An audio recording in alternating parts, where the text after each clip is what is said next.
మరి 4 కోట్ల రూపాయలు ఆయన ఏదో కొత్త స్కీములు పెట్టి దానికి ఇచ్చాడు.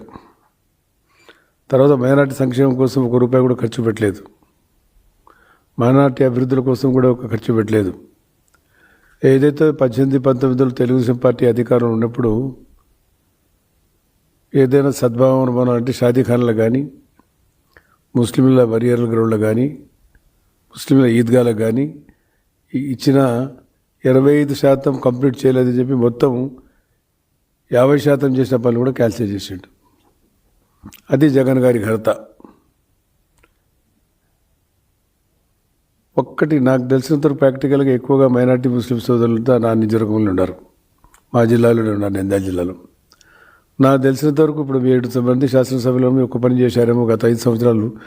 మీకు ఎవరైనా కనుక్కోవచ్చు, ఛాలెంజ్ చేస్తాను అని. తెలుగుదేశం పార్టీ వచ్చిన తర్వాత ప్రతి గ్రామం ఎవరెడితే అక్కడ అన్ని అభివృద్ధి సంక్షేమ కార్యక్రమాలు చేశాం. మళ్ళీ కూడా ఈ అభివృద్ధి సంక్షేమ కార్యక్రమాలు చేశాం. 2018-19లో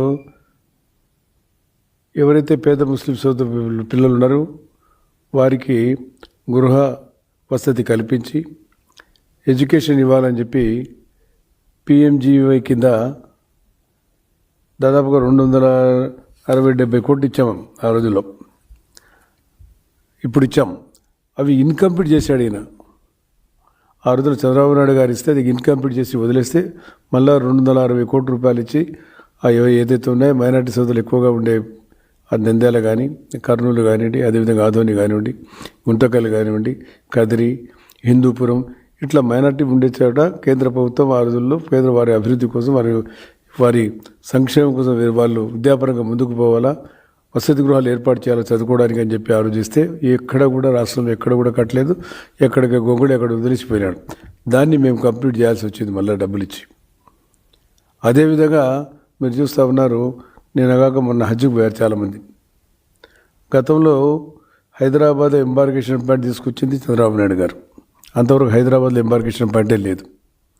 అందుకు నిదర్శనం నేనే వారి ఆదేశాల ప్రకారం అప్పుడు వాజ్పేయి గారి దగ్గరికి పోయి అక్కడ తీస్తే ముఖ్యమంత్రి గారు పంపించారు సార్ అంటే, తప్పకుండా హైదరాబాద్ నుంచి ఎంబార్కేషన్ పాయింట్ ఇస్తామని చెప్పారు. ఎంబార్కేషన్ పాయింట్ ఇచ్చారు, హౌజెస్ కట్టించారు చంద్రబాబు నాయుడు గారు. అది చంద్రబాబు నాయుడు గారు. మరి ఈయన వచ్చిన తర్వాత ఏం చేశాడు? కడపలో చంద్రబాబు నాయుడు గారు ముఖ్యమంత్రిగా ఉన్నప్పుడు హౌస్ హౌస్ కట్టిస్తే దాని శిథిలావస్థలో పడిపోయింది. దాన్ని పట్టించుకునేవాడే లేడు ఇప్పుడు. దాంట్లో దున్నపోతులు పందులు పండి పొల్లాడుతూ ఉన్నాయి. దాన్ని కంప్లీట్ చేసిన బాధ్యత ఆయనది కాదా? ఆయన అక్కడ ముఖ్యమంత్రి కాదా? స్థానికంగా ఎమ్మెల్యే కదా ఆయన పులివెందుల్లో? ఎక్కువగా మైనార్టీలు ఉండే జిల్లా కడప జిల్లా. ఎందుకు చేయలేకపోయాడు ఆయన? ఇంటెన్షనల్గా ఇష్టం లేదు ఆయనకు. మైనార్టీల అభివృద్ధి కానీ మైనార్టీ సంక్షేమాన్ని గురించి కానీ ఎప్పుడు కూడా ఏం చేయలేదు. ఏదో గొప్పలు చెప్పుకుంటారు కానీ ఏం చేశాడో నాకైతే నాకు అర్థం కాదు. నేను రాజకీయాలు ఉన్నప్పటి నుంచి ఆయన చేసింది 1 రూపాయి పని కూడా చేయలేదు. అంటే ఈరోజు ఆ రోజు 4,000 రూపాయల నుంచి మేము వచ్చిన తర్వాత 5,300 కోట్ల రూపాయలు ఇచ్చాం. మళ్ళీ ఈ సంవత్సరం 6,000 కోట్ల రూపాయలు మైనార్టీ సంక్షేమం కోసం ఇచ్చాం. మన 4,000 కోట్లు ఇచ్చి 4,000 కోట్లు కూడా అసంతృప్తిగా ఉండిపోయి పనులు కూడా చేయలేక వదిలేసిపోయింది ఆయన. అంటే ఈ రకంగా మనము ఎంతో ఘన విజయం సాధించామని చెప్పాలి. సూపర్ 6 మనం ఒకసారి ఆలోచించుకొని చేసుకుంటే, డిఎస్సిని కూడా ఒకసారి మనం ఆలోచన చేసుకుంటే, డిఎస్సిలో దాదాపుగా మన ముస్లిం మైనార్టీ శాతం 8% లోపల ఉంటే, డిఎస్సిలో 11.5% మంది ముస్లిం మైనార్టీ పిల్లలు ఈరోజు టీచర్లకు ఉద్యోగాలు చేస్తున్నారంటే అది లోకేష్ గారి ఘనత అని చెప్పాలి. ఆయన కృషి, ఆయన ఫలితమే ఈరోజు దాదాపుగా ఎంతమంది టీచర్లుగా ఉద్యోగాలు చేసి వాళ్ళు బతుకు తెరువు కోసం దారి చూపించాడు. ఆయన డిఎస్సి చేయకపోతే మా పిల్లలు ఏమి కావాలా? మా బిడ్డల పరిస్థితి ఏమిటి? ఆలోచించుకునే అవసరం ఉంది. అన్యాయంగా కుంభకరుడు పండుకొని లేచినట్టు 9 నెలల తర్వాత లేచి దాంట్లో అన్యాయం జరుగుతున్నాయి డిఎస్సిలో. దాంట్లో మళ్ళీ దాన్ని ఎవరైతే పిల్లలు ఫెయిల్ అయిపోయినారో వాళ్ళు పిలుచుకొచ్చి వాళ్ళు కూర్చోబెట్టుకొని ధర్నాలు చేయడం, ఇది వినూతమైన కార్యక్రమం. పిచ్చి కార్యక్రమాలన్నీ నేను చేశారండి. వాళ్ళు 2 సంవత్సరాలు మా నంద్యాలు నాకు తెలిసినంత చేశారు. గాడిదలు గుర్రాలు తీసుకొని పూరేగులు చేసుకున్నారు. జనం నవ్వుతూ ఉన్నారు. ప్రజలను మీరే ముఖంలో పెట్టుకొని పోతారు? ప్రజలు మీకు ఏం చెప్తారు? మీరు చేసిన మీరు 2 ఏళ్ళలో మేము చేసిన కార్యక్రమాలు చేస్తే మీరు ఏ కార్యక్రమం చేసుకోకుండా మేము చేయలేదని చెప్పి ప్రజలకు పంపబెట్టడం, ప్రజలకు మోసం మాట చెప్పడం. అదే కాకుండా మన రాజశేఖర గారి విగ్రహం నిందాలని పడిపోయింది. కొట్టినవాడు ఎవడు? మీ వాడు. ఎందుకు? ఏదో ఒకటి ఆడ ప్రజల్లో అపోహలు కలిగించాలా, లేనిపోయిన గొడవలు సృష్టించాలా, రాష్ట్రం అంతా అల్లకల్లోలం చేయాలా, ఇవన్నీ ఆయన ఆలోచనలు. ఎందుకంటే గుడ్డలి ప్రభుత్వం కాబట్టి, గుడ్డలి ఆలోచన కాబట్టి ఆయనకు ఎప్పుడు కూడా దాని మీదనే ఆలోచన ఉంటుంది. ఎవరిని నమ్మాలి, ఎవరిని చంపాలో, ఎవరిని నరకాలో, ఎట్లా చేస్తే బాగుంటుంది అని చెప్పి. లేకుంటే ఆ గొడవ సృష్టించాలని చెప్పి ఈ గొడవ తీసుకుని రాష్ట్రం అంతా చేయాలని చెప్పి ఆ ఆలోచనతో ఒక దురాలోచనతో ఈ రాక్షసుడు చేసిన పని ఇది. ఏదేమైనా సరే అది నీరుగారిపోయింది. చేసిన వాడు వాళ్ళవాడు కాబట్టి, చేయించిన వాళ్ళు మీరు కాబట్టి ప్రజలు నమ్మినారు. లేకుంటే ప్రజల మీద స్పందన వచ్చేది దానివల్ల. పట్టపగులు వాడు తలకాయ తీసేస్తా ఉంటే మీరేం చేస్తున్నారు?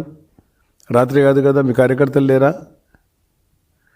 కాబట్టి ఇవన్నీ ఆయన చేసే సొంతం. ఆయన నేను చెప్పడం కాదు, ఆయన సొంత అక్క అన్న చెల్లెలు, 2 చెల్లెలు చెప్తారు, ఒక తోడుపుట్టిన చెల్లెలు చెప్తా ఉండి మాకు అన్యాయం జరిగింది మాకుని. అసలు ఏమి ఇల్లు లేని వాడిని ఈరోజు ఆస్తి పంచుకోవడానికి ఎక్కడి నుంచి వచ్చినాయి? ఆ రోజుల్లో హైదరాబాద్లో 1903లో మీకు ఇళ్ళు లేకపోతే ఉండే ఇళ్ళు అమ్ముకుంటే ఈరోజు వందల కోట్ల వేల కోట్ల రూపాయల ఆస్తులు పంచుకోవడానికి వచ్చినారు. దీని గురించి ఆలోచన చేయాలి ప్రజలు. 2003లో చంద్రబాబు ఆయన రాజశేఖర్ గారికి సొంత ఇండ్లు ఉంటే ఇండ్లు అమ్ముకున్నాడు ఆయన. అది నేనే సత్యం దానికి. నేను మంత్రిగా ఉన్నా, ఫైల్ తీసుకొచ్చాను, చూపించా. సరే మనకెందుకు వచ్చింది, హైకోర్టు సుప్రీంకోర్టు చెప్పాయని చెప్పి వదిలేసాం. మనం వదిలేసినప్పుడు ఈరోజు ఏ స్థాయికి పోయినారు? సొంత చెల్లెలు కూడా ఒక చిన్నాయన చంపేసినట్టు ఎప్పుడుసారి తల్లి చెల్లెని కూడా చంపేస్తాడు ఈయన. వాళ్ళకు కూడా రక్షణ లేదు. రక్షణ కూడా మనమే కలిగించే పరిస్థితి వస్తుంది ఈ ప్రభుత్వంలో. ఈయన దాంట్లో ఎప్పుడు రెచ్చగొట్టే మాటలే మాట్లాడేది.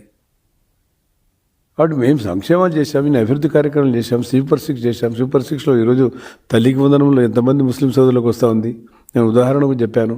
ఒక అమ్మాయి లేచి చెప్పింది నిన్న, నాకు 6 మంది పిల్లలు ఉంటే 6 మంది పిల్లలు కూడా తల్లికి వందనం వస్తుంది అని చెప్పి. ఎంత అప్రిషియేట్ చేయాలి దాని గురించి. నువ్వు తల్లికి వందనాన్ని ఏదో పేరు పెట్టావు, ఆ పేరు ఒకరి కుటుంబానికి ఒకటికి ఇచ్చావు. ఎంతమంది పిల్లలు ఉన్నా సరే అది ఎక్కువ ఎవరు లబ్ధి పొందినారు? మా మైనార్టీ పిల్లలు, నా బిడ్డలు, వాళ్ళకి లబ్ధి పొందినారు. మా పిల్లలకు అవకాశం వచ్చింది. ఈరోజు వాళ్ళు చదువుకోవడానికి అవకాశం కలిగించారు, చదువుతూ ఉన్నారు. ఇందాక చెప్పా, డిఎస్సీలు 11.5% మన పిల్లలు వచ్చారంటే మేము ఎంత గర్వపడుతున్నాం. లోకేష్ బాబు గారి మీద కానీ చంద్రబాబు నాయుడు గారు ఇంత మంచి అవకాశం ఇచ్చారు. ఈరోజు పిల్లలు బతుకు తెరువు చూపించారు. వారు సన్న పిల్లలు ఉన్నా సరే ఇంట్లో అకామిడేషన్ లేకపోయినా సరే ముస్లిం ఇళ్ళు మీకు తెలుసు, చాలా పేదరికం, చాలా చిన్న ఇండ్లు ఉంటాయి వాళ్ళకు. ఆ ఇండ్లను చదువుకొని పెద్దగా ఈ పిల్లలు ఈరోజు ఉద్యోగాలు సంపాదించినారంటే దానికి కారకులు ఎవరు? చంద్రబాబు నాయుడు గారు వెనుక నుండి చేశారు. మరి